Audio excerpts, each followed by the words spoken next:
भडगाव तालुक्यातील गोंडगाव येथे आज दिनांक 26 फेब्रुवारी रोजी सकाळी 9 वाजता महाशिवरात्री निमित्त ओम शांती परिवारातर्फे मिरवणूक काढण्यात आली आहे। मिरवणुकीत छत्रपती शिवाजी महाराज, भोले शंकर, पार्वती, विष्णू महेश, देशाचे सैन्य, गणपती असे सर्वच प्रकारचे देवांचे व मानवांचे रूप धारण करून गावात ओम शांती परिवाराकडून मिरवणूक काढण्यात आली आहे।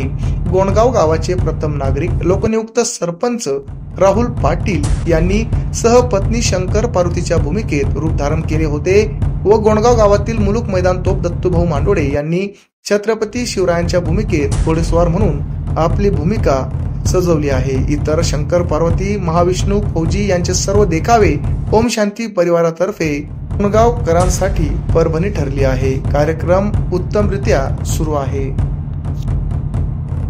आमच्या चॅनलला लाईक करा, सबस्क्राईब करा, बेल आयकॉनवर क्लिक करा आणि हो शेअर करायला विसरू नका।